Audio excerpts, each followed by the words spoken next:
All aboard the hype train! That's right, kids, it's time to address the rampant elephant in the room of gaming: hype. On one hand, advertising a game's upcoming release is nigh essential to get even a foothold in the market. But on the other, an oversaturation of promises, scripted footage, and a whole mess of pre-orders can only serve to leave fans very disappointed when it finally drops. There have been so many games which have promised the world only to have delivered content amounting to the Isle of Wight, so let's take a look at the biggest offenders today. Think of this list as a little warning to err on the side of caution when it comes to parting with your pre-order pounds. With this in mind, I'm Jules for WhatCulture.com, here with a list of 10 most overhyped video games of all time. Number 10. Haze. It's all but faded from memory now, but there was a time when Haze was the most anticipated game for the PlayStation 3. Created by acclaimed devs Free Radical, who had shot to fame through Time Splitter's monkey shooting action, Haze was looking like it was going to usher in a whole new generation of first-person shooters. Despite the interesting premise of drugging the player, Haze just wasn't particularly any good.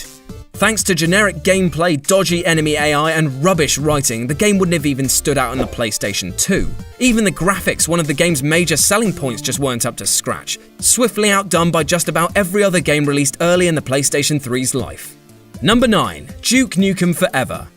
With a development schedule that was dragged out over 15 years and constant reports of it being abandoned and then resurrected again and again, Duke Nukem Forever had an excruciatingly long build-up before its eventual release. Because of this, the inevitable hype that accompanied the game's eventual foray felt oddly unnatural, as if everyone was just going through the motions because they had to. Although a gameplay trailer almost tricked everyone into half hoping that Duke Nukem Forever just might be the explosive comeback we all wanted, the final release was pretty dire. Forever was just a painfully average crawl, filled with outdated humour, bad level design, and the odd feeling that you were trying to squeeze the fun out of something that had been dead for almost 2 decades. Number 8. Final Fantasy XIII. There was a time when a new Final Fantasy release was a momentous event, as everyone gathered to witness what incredible technical advances that Square Enix had made this time, or what amazing new worlds their team of writers had weaved together. Final Fantasy XIII at first looked like a continuation of this trend. Its mind-blowing good looks and absorbing cinematic trailer wowed audiences everywhere, and fans couldn't wait to jump into this fascinating new universe. Unfortunately, the game was extremely linear, with the first half of the title almost being akin to a corridor simulator. The battle system too was controversial, heavily limiting the player's control over their party compared to previous installments. While the game does have its staunch defenders, no one can deny that after Final Fantasy XII, this felt almost claustrophobic by comparison, and as a result left fans feeling rather flat. Number 7. Titanfall. Now, in terms of how Titanfall plays, I have no issue with the irresistibly fun, free-flowing frenzy that it offered. However, I do take issue with how the game was sold to players. Rather than being an online experience that players could delve into for hundreds of hours, for many players it only had enough depth to be considered a fun distraction for a few weeks. The paper-thin plot was almost insulting on how it used the multiplayer maps and just had you fighting against bots as its basis. And lazy delivery of the narrative meant that players wouldn't even be likely to remember who was who by the end of the game. Now, I wasn't expecting a huge Odyssey narrative, but the trailers and news releases for the game suggested something much bigger, and a more realised world than what was delivered. Number 6. Watch Dogs. When Watch Dogs was announced, it looked set to be the biggest game of the year.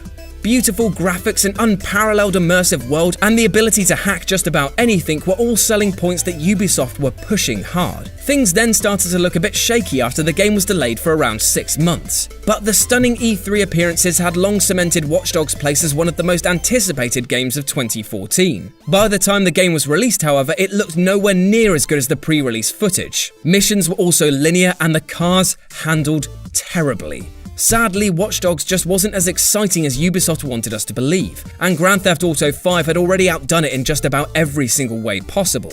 Number 5. Daikatana. When a game is more famous for its marketing campaign than the end product, you know that something went seriously wrong. Daikatana has become notorious for the bold posters which hyped it up, covered in phrases like "John Romero's about to make you his bitch" and "suck it down." Despite the controversial marketing, Romero was still considered a genius at the time, seemingly incapable of pushing out a bad game. But Daikatana was exactly that. A bad game. In fact, it's widely considered to be one of the worst games ever released, thanks to a ridiculous number of bugs, terrible graphics, and an almost immediate irrelevancy in an industry which at the time had games like Half-Life and Medal of Honor. Number 4. Destiny. For a while, it really looked like Destiny was going to be the next big thing, like Halo or Call of Duty big. Featuring one of the most impressively large-scale marketing campaigns in the history of video games, and with a well-respected developer at the helm, Destiny was one of the most hyped games of all time. Therefore, it was devastating to many gamers when Destiny received subpar review scores from several major publications, and a general consensus that the game was just downright disappointing. The most common complaints were that Destiny just didn't have enough for gamers to do, and what was there felt extremely repetitive. Like Titanfall, it was by no means a bad game, it just didn't have quite enough depth to be elevated to the heights that it was aiming for. Number 3. Spore. Spore was going to be the absolute king of God games. Designed and developed by SimCity creator Will Wright, Spore was in the making for a huge amount of time and with a massive budget to boot. A ridiculously ambitious premise, a colossal amount of talent involved, and no shortage of financial backing, Spore looked to be a surefire hit. Unfortunately, things didn't quite pan out as expected. Pre-release material suggested that Spore would be a transcendent experience, taking you from single-celled organisms all the way up to complex spacefaring civilizations. Instead, other than a pretty fun creature creator, Spore was a hugely underwhelming collection of average minigames, culminating in a lackluster strategy title at the end of it. Number 2. Every Fable game.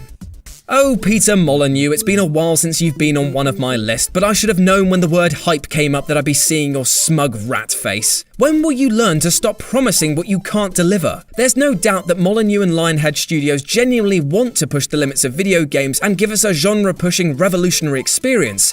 The problem is they just don't have the ability to do it. Enter the Fable games, which are notorious for not living up to what was originally touted. Promises like a world that grows over time, affected by even your smallest actions, were proven to be false. The good and evil options weren't any different from similar karma systems used in other RPGs, and most of the aging features were limited to purely aesthetic. Genre-breaking immersive gameplay? Is that what you mean when we're in a farting competition with an NPC for the 13,000th time? Peter, just a kind reminder, stop. And number 1, No Man's Sky. Well, I mean, it's a bit of a no-brainer for the top entry of this list, right? When you've got such a notable public backlash to a game which literally promised you the galaxy and then totally burned up on re-entry, it really couldn't be anything else. What started as a mere rumble turned into a screaming crowd of unbelievable hype as devs began to promise more and more about their gargantuan project. But just as suddenly as the immense swell of popularity came, it just as quickly went sour. Gamers were dismayed when features that had been shown off in alpha footage were totally absent. Court cases and refunds followed, and soon the devs were running scared, hemorrhaging sales right out of their asteroids. Like I said in the beginning, take a moment to think before you buy into the media spin. And that's our list. Got any more games which did a hit and run with your wallet? Well, let me know about them in the comments below. And if you want to come jangle my coin purse, you can do so here or on my personal Twitter, RetroJ with a 0. If you enjoyed the video, then like, share and subscribe for more. As always, I've been Jules from WhatCulture.com, and I'll see you soon.